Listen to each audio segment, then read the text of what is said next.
ॐ यं ब्रह्मा वरुणेन्द्ररुद्रमरुतस्तुन्वन्ति दिव्यैः स्तवैर्वेदैः साङ्गपदक्रमोपनिषदैर्गायन्ति यं सामगाः। ध्यानावस्थिततद्गतेन मनसा पश्यन्ति यं योगिनो यस्यान्तं न विदुः सुरासुरगणां देवाय तस्मै नमः। श्रीमत्चन्दनचर्चितोज्ज्वलवपुः शुक्लाम्बरां मल्लिका मालालङ्कृतकुण्डला प्रविलसन् मुक्तावलीशोभिता। सर्वज्ञाननिधानपुस्तकधरा रुद्राक्षमालाकरा वाग्देवी वनदाम्बुजे वसतु मे त्रैलोक्यमाता चिरम्। मूकं करोति वाचालं पङ्गुं लङ्घयते गिरिं यत्कृपातमहं वन्दे परमानन्दमाधवम्। नमो भगवते तस्मै व्यासायामिततेजसे यस्य प्रसादात् वक्ष्यामि नारायणकथामिमाम्। नारायणं नमस्कृत्य नरं चैव नरोत्तमं देवीं सरस्वतीं व्यासं ततो जयमुदीरयेत्। साष्टाङ्गं नमनं कृत्वा स्वस्थानीं परमेश्वरीं कथां सुधोपमां देव्याः श्रुत्वाभीष्टफलं लभेत्। कथां सुधोपमां देव्याः श्रुत्वाभीष्टफलं लभेत्। श्री स्वस्थानी परमेश्वर्यै नमो नमः। अथ द्वितीय अध्याय। हे मुने, अघि यो संसार जलमय छँदा विष्णु भगवानका नाभिबाट सहस्त्र जल कमल उत्पन्न भयो। त्यस कमलमा बसी ब्रह्मा सृष्टि गर्ने विचार गर्दै थिए। त्यही अवसरमा विष्णु भगवानको काने गुजीबाट अत्यन्त पराक्रमित मधु र कैटभ नामका दुई वीर उत्पन्न भए। ती दैत्यले जलमय संसारमा कहाँ के छ भनी घुम्दा ब्रह्मा बसेको स्थानमा पुगी कमलको डाँठ समातेर माथि गई हेर्दा ब्रह्माजीलाई देखे र उनलाई खसाल्न तयार भए। त्यो देखेर डराएका ब्रह्माले योगमायाको आराधना गरे। योगमाया प्रकट भएपछि ब्रह्माले हे ईश्वरी, विष्णुलाई जागा गराइदिनुहोस् भने र उनले ब्रह्माको कष्ट बुझी विष्णु भगवानलाई जागा गराइदिन्। भगवान जागा भएर हेर्दा ती मधु र कैटभलाई देखि तत्काल युद्ध गर्न अघि सरे। दिव्य 5000 वर्षसम्म जलमा युद्ध भयो, तर हार जित हुन सकेन। अनि विष्णुले हे दानव हो, तिमीहरू पराक्रमी रहेछौ, म प्रसन्न भए। इच्छा भएको वर माग भन्दा अहङ्कारी मधु र कैटभले भने, हे विष्णु, यस युद्धमा हाम्रो जित भयो, तिमी हार्नेले के दिन सक्छौ? बरु तिमीलाई इच्छा लागेको वर हामीसँग माग। दैत्यहरूको यस्तो अभिमानपूर्ण कुरा सुनि विष्णुले भन्नुभयो, पहिले बाचा गर, अनि म वर माग्दछु। अनि दानवले तिमीले जे मागे पनि अवश्य दिनेछौ भन्ने बाचा गरेपछि विष्णु भगवानले अरू वर के मागौँ, तिमी दुवैलाई म मार्दछु, मेरा हातबाट मर भनेको सुनि मधु र कैटभले भने, हे विष्णु, तिमी छलिरहेछौ, कपट गरेर वर माग्यौ, बाचा हारेको हुनाले हामी दिन्छौँ। अब के गर्ने भनी विचार गर्दा सारा संसार जलमय देखि भने, हे विष्णु, हामीलाई जल नभएको स्थानमा मार। दैत्यका यस्ता कुरा सुनि विष्णुले आफ्नो काखमा राखेर सजिलैसित दुवैलाई मारे। तिनै दैत्यको बोसो शीतकालमा तुषारोले पानी जमे झैं समुद्रको जलमा जमेर पृथ्वी भइन्। मासुले पर्वत र हाडले पत्थर भयो। त्यो देखेर ब्रह्माले संसार सृष्टि गर्न भनी पहिलो 14 भुवन सृष्टि गरे। कुन कुन भने, 1 भूलोक, 2 भूवर्लोक, 3 स्वर्लोक, 4 महरलोक, 5 जनलोक, 6 तपोलोक, 7 सत्यलोक। यी माथिका र 1 अतल, 2 वितल, 3 सुतल, 4 तलातल, 5 महातल, 6 रसातल, 7. पाताल। यति तलका जम्मा 14 भवन र द्वीप सृष्टि गरे। कुन कुन भने? 1. जम्बो द्वीप, 2. पल्छ द्वीप, 3. सालमली द्वीप, 4. कुश द्वीप, 5. कौंच द्वीप, 6. साग द्वीप, 7. पुष्कर द्वीप। त्यसपछि 7 समुद्र सृष्टि गरे। 1. छारोद समुद्र, 2. सुरोद समुद्र, 3.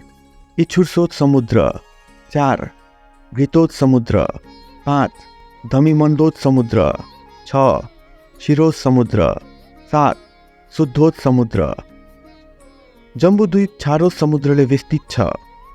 त्यहाँ अग्नित र राजा राज्य गर्दछन्। पल्छद्वीप इच्छुरसोत समुद्रले विस्तृत छ।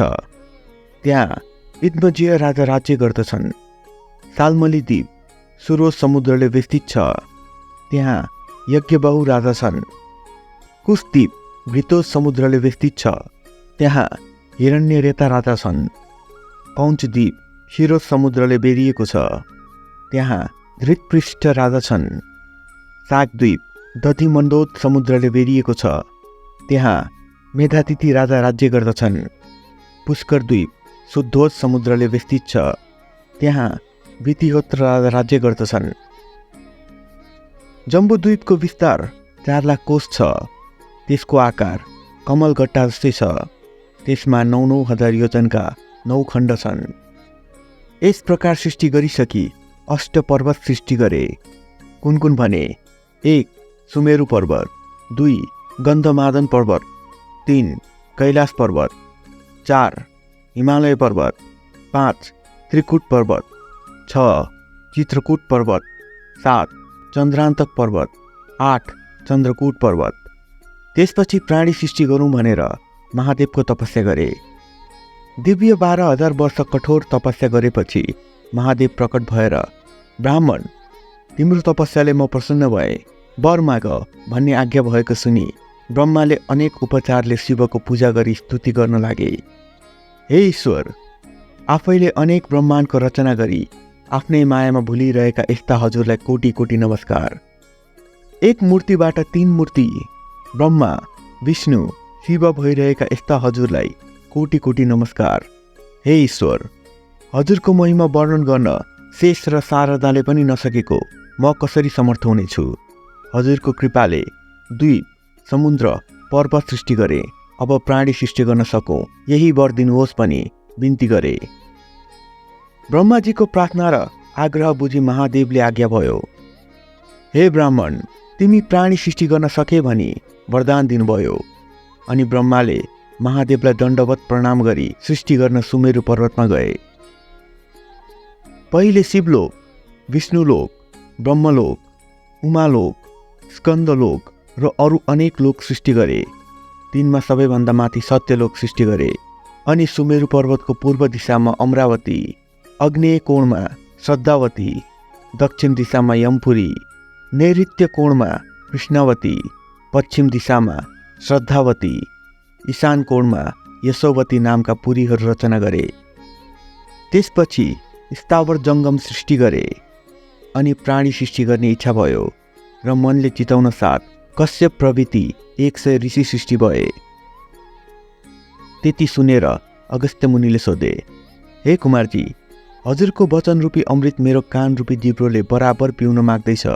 अब देव, दानव, पशुपन्छी, मनुष्य कसरी सृष्टि भए त्यो सुन्ने इच्छा छ। मुनिको इच्छा सुनेर कुमारजी आज्ञा गर्नुहुन्छ। हे मुने, कश्यप ऋषिका 1 अदिति, 2 दिति, 3 दनु, 4 कारा, 5 घोरा, 6 सिंगिका, 7 क्रोधा, 8 प्राधा, 9 बलिष्ठा, 10 विनिता, 11 कपिला, 12 कद्रु र 13 मनु यस्ता स्त्रीहरू थिए। अत तिथिका गर्भबाट हिरण्यकश्यपु आदि दैत्य जन्मे। अदितिका गर्भबाट चन्द्र, सूर्य आदि 33 कोटी देवताहरू जन्मे। दनुका गर्भबाट दानवहरू जन्मे। कारा घोराका गर्भबाट गन्धर्वहरू जन्मे। सिंहिकाको गर्भबाट राहु जन्मियो। प्राधाका गर्भबाट उर्वशी आदि अप्सराहरू जन्मे। क्रोधाका गर्भबाट क्रोध जन्मियो। मनुका गर्भबाट ब्राह्मण, क्षत्रिय, वैश्य, शूद्र यी 4 थरी मनुष्य जन्मे। बलिष्ठा र विनीताका गर्भबाट अरुण, गरुण, सम्पाती, मयूर, कोकिल, चखेवा, जीवनजीव, मुनिया, धोबिनी, राजहंस आदि पक्षीहरू जन्मे। कोपिलाका गर्भबाट कामधेनु, सिंह, शार्दुल, बाघ, हात्ती, घोडा, मृग, जरायो, गैंडा, खरायो आदि पशुहरू जन्मे। कद्रुका गर्भबाट शेषनाग, अनन्तनाग, पद्मनाग, वासुकीनाग, कुलिकनाग, कर्कोटकनाग, तक्षकनाग, शङ्खनाग आदि अष्टनागहरू जन्मे। यसरी देवता, ऋषि, यक्ष, गन्धर्व, किन्नर, अप्सरा, नाग, मनुष्य, पशुपक्षीहरू सृष्टि भएको देखि ब्रह्माले तिनीहरूलाई खाने आहारा धान, जौ, तिल आदि अनेक तरहका अन्न र फलमूल सृष्टि गरे। हे मुने, यो मैले अत्यन्त संक्षेपमा भने, अरू पुराणहरूबाट विस्तारले बुझ्नेछौ। यो सृष्टिका कुरा सुनाए। अब के सुन्ने इच्छा छ भन भन्दा अगस्त्य मुनि भन्दछन्, हे कुमार, कुन कुन भुवनमा कुन कुन देवता छन् र दिक्पाल कसरी भए यो सुन्ने इच्छा छ। यति सुनि कुमारजी आज्ञा गर्नुहुन्छ। हे मुने, कैलाश भुवनमा महादेव हुनुहुन्छ, वैकुण्ठ भुवनमा विष्णु भगवान छन्, सत्य भुवनमा ब्रह्मा छन्, उमा भुवनमा पार्वती छन्, स्कन्द भुवनमा म छु, धूम्र भुवनमा धूम्र ऋषि छन्, नैऋत्य भुवनमा अन्य ऋषिहरू छन्। यति भुवनका कुरा कहे। अब दिक्पाल भएका कुरा भन्दछु। कश्यप ऋषिका छोरा इन्द्रले हिमालयमा गई धेरै कालसम्म कठोर तपस्या गरे। महादेव प्रसन्न भई, हे इन्द्र, तिम्रो तपस्याले म प्रसन्न भए भनी वरदान दिई अमरावतीको अधिपति र पूर्व दिशाको दिक्पाल बनाई पठाए। फेरि एउटाले गई उसै गरी तपस्या गर्दा महादेव प्रसन्न भएर अग्नि नाम राखी अग्निकोणको दिक्पाल बनाई शुद्धावतीको अधिपति गराई पठाए। फेरि अर्कोले गई त्यसै गरी तपस्या गरे। महादेव प्रसन्न भई यम नाम राखी दक्षिण दिशाको दिक्पाल बनाई यमपुरीको अधिपति गराई पठाए। फेरि एउटाले गई त्यसै गरी तपस्या गरे। महादेव खुसी भई निऋत्ति नाम राखी नैऋत्य कोणको दिक्पाल र कृष्णावतीको अधिपति गराई पठाए। फेरि अर्कोले गई त्यसै गरी तपस्या गरे। महादेव प्रसन्न भई वरुण नाम राखी पश्चिम दिशाको दिक्पाल र श्रद्धावतीको अधिपति गराई पठाए। फेरि 49 वायुले गई त्यसै गरी तपस्या गरे। महादेव प्रसन्न भई वरदान माग भन्दा ती वायुले हामी 49 जना एक हुन सकौं र हामीलाई कोही नदेखुन्, केवल शब्द मात्र सुनुन्, बलमा पनि कसैले जित्न नसकुन् भनी माग्दा महादेवले तथास्तु भनी वरदान दिएर वायु नाम राखी वायव्य कोणको अधिपति गराई पठाए। फेरि एउटाले गई त्यसै गरी तपस्या गरे। महादेव खुसी भई कुबेर नाम राखी उत्तर दिशाको दिक्पाल र अलकापुरीको अधिपति गराई पठाए। फेरि एउटाले गई त्यसै गरी तपस्या गरे। महादेव प्रसन्न भई विश्वकर्मा नाम राखी ईशान कोणको दिक्पाल र यशोवतीको अधिपति बनाई पठाए। हे मुने, यति दिक्पाल भएको कुरा कहे। अब के सुन्ने इच्छा छ भन। कुमारको यस्तो वचन सुनि अगस्त्य मुनि भन्नुहुन्छ, महादेव र सतीदेवीको विवाह भएको र सतीदेवी मर्दा उत्पात भएको, फेरि सतीदेवी महादेवकी पत्नी कसरी भइन् र कस्तो कारण परेर उनको मृत्यु भयो, यो सबै विस्तारले आज्ञा होस् भन्दा मुनिको यस्तो इच्छा जानी प्रसन्न भएका कुमारजीले यो कुरा तेस्रो अध्यायमा वर्णन गर्नेछु भन्नुभयो। इति श्री स्कंद पुराणे केदारखण्डे माघ महात्म्ये कुमार अगस्त्य संवादे श्री स्वस्तानी परमेश्वर्या व्रत कथायां दिक्पाल वर्णनम नाम द्वितीयो अध्यायम्।